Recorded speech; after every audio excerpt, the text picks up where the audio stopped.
Alright, so I'm going to do this quick thing with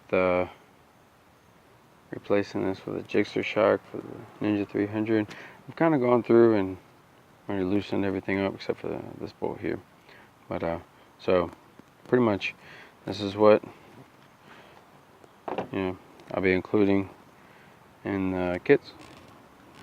And so what we're going to do is we're going to remove the stock shock here and replace the dog bones and everything with all the aftermarket ones that I'm going to show you, and longer bolts and everything like that.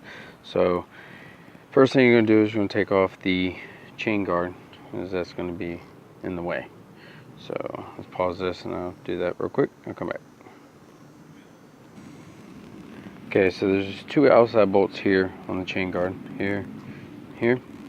There's also a Allen bolt there, and one on the right side there. So let me grab those two. Okay, so now the chain guard is removed.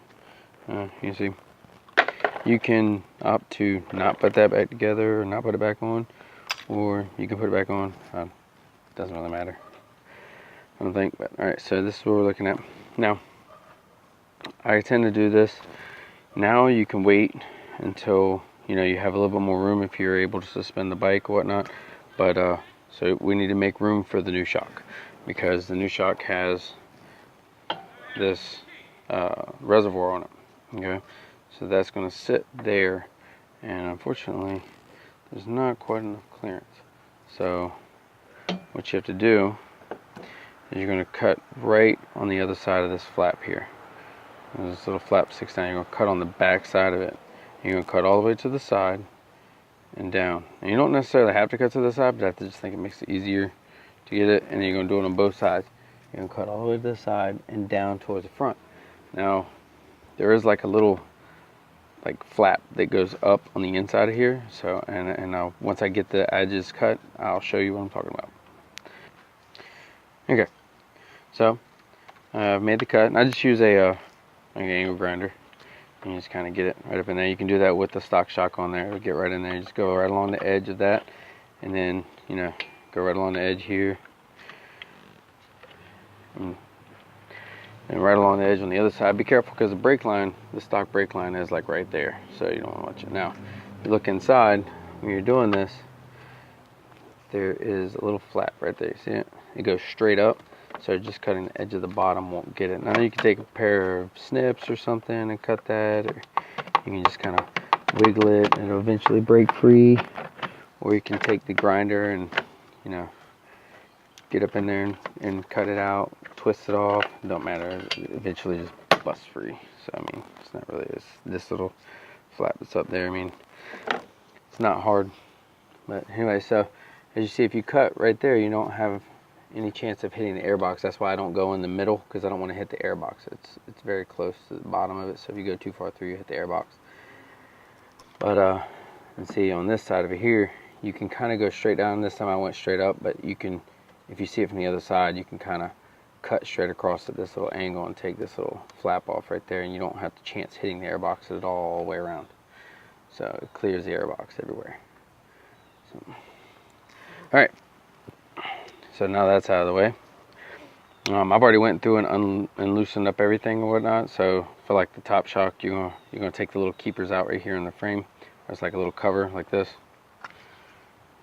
So you're gonna take that out, and you can shove socket through with an extension. You can get from both sides, and you can take off this one. And you're gonna loosen up this one, this top here. You're gonna loosen up this one with the dog bone, both ends, and the bottom of the shock. So those are the only four that you're going to loosen up. Now, you're going to reuse this one and only this one. Okay, the other three are going to be replaced unless you have the other shock, which I'll show you that too. Okay, so now we've gotten these out. There's the stock dog bones and the stock links.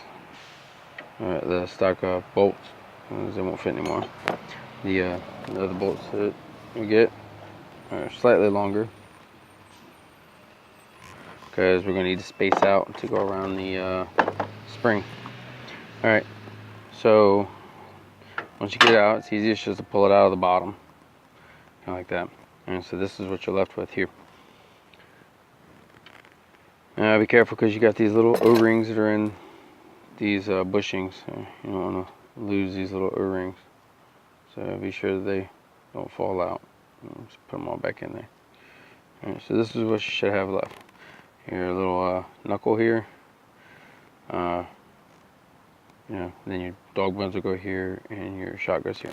Now the shocks that I'll be doing is, one shock has not been prepped yet at all. As you can see, this is how it comes to you, to me or whatnot.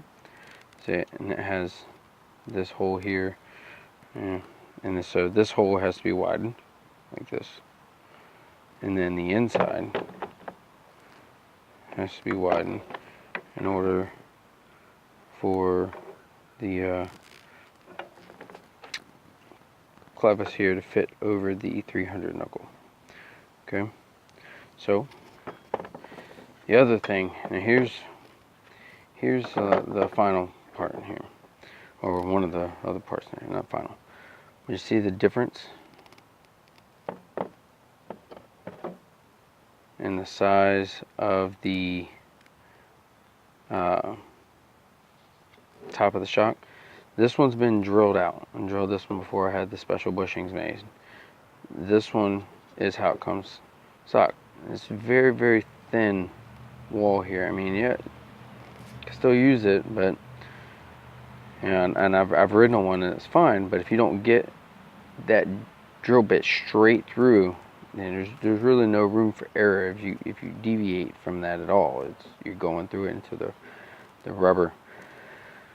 And you have to lubricate it very well as you're going through it, or else you'll melt the rubber, because the bit will get hot and the bushing will get hot, and you just mess it all up. So the new one that the new way I'm doing it is I make a bushing that dumbs down the hole that's here, because this is the bolt that goes through here, and it just doesn't fit. It fits in this one just fine, but it doesn't fit in this one. So alright, so I'm going to prep the bottom part of this clevis here, and then I'll show you the difference in the two shocks. Okay, so now I've widened it. You can double check. I use it slides on there. I drilled the hole out so that it matched the one on the bike. So now it's ready to be installed. Now, found pretty much the only way, or the easiest way, instead of trying to pull the swing arm all the way down to get it in there, is if you hold it at like an angle like this, and then you get it, the reservoir in there with the swing arm up, because it's got to have clearance from the ground. You can kind of just shift it around like that, and that's how you can get it in there. Okay, so now here's where this comes into play. This hole is smaller than the original, so that's where the new bushings come in. Okay, and this is the original bolt that came with the GSXR shock that I got. Okay, and then I had these bushings made, so and I have all this stuff available. So this bushing fits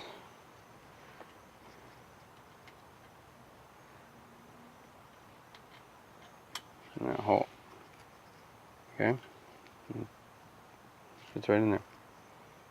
Alright, now, and there's one on both sides, so just put it on the bolt, and hang on. I just move the swing arm down so that I can get my arm up in here.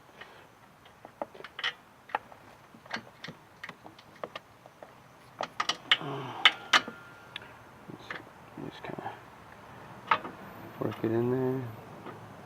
Get the bushing seated on the other side. And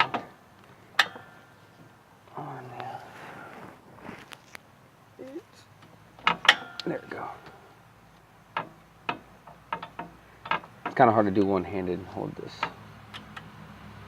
So, yeah. And it's through. So now, with another one there.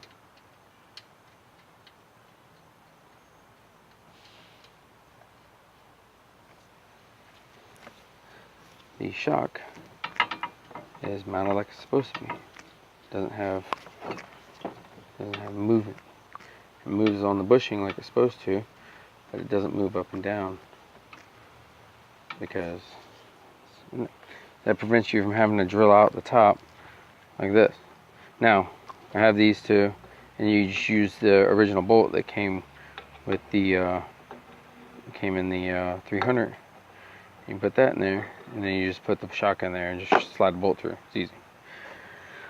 But I've started using these bushings. I like it better. You don't have to destroy the bushing in the shock, and it's just less modification.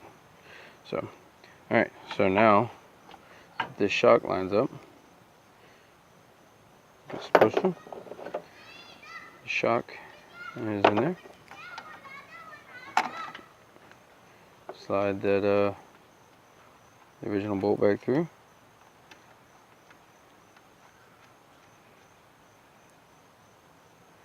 Like that.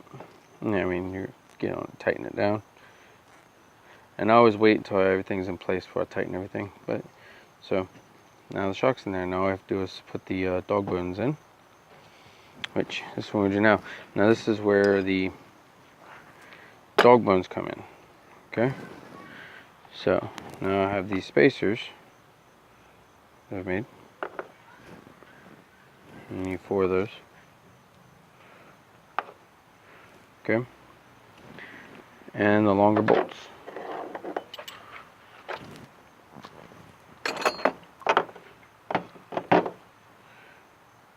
So take one of the dog bones. I like to try and put the so you put a spacer on it.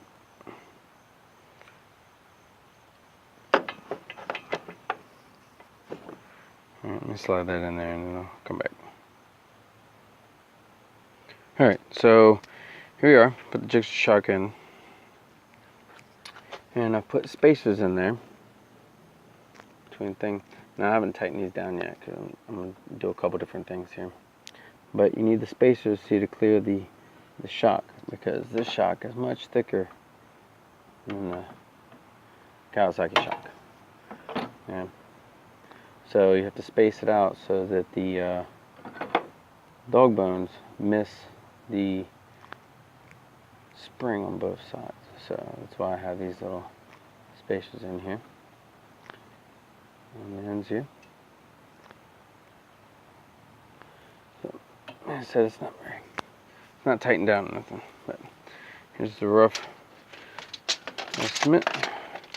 Now I got to go back and do the OEM shock again. Right here, this is the just shy of 24 inches. Get it focus. Okay.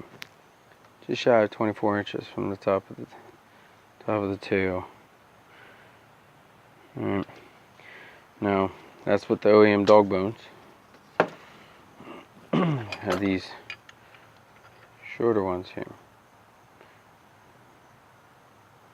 So install those and see what kind of height change you get. Alright, so install the dog bones. And go from the same spot down, and just over 25, which is the inch that you lose when you change the shocks. So, and you kind of get the height back. You do get the height back, and so I mean that's pretty much the entire install. So start to finish, you can do this with the tire on, chain in place. This is just a frame that, you know, is bent up at the top. It has a tweaked frame, so I decided to do this as demonstration purposes, help people out with trying to do it. You see, that's where it clears. It just barely clears the thing. So I mean, that's pretty much exactly how you want to do it.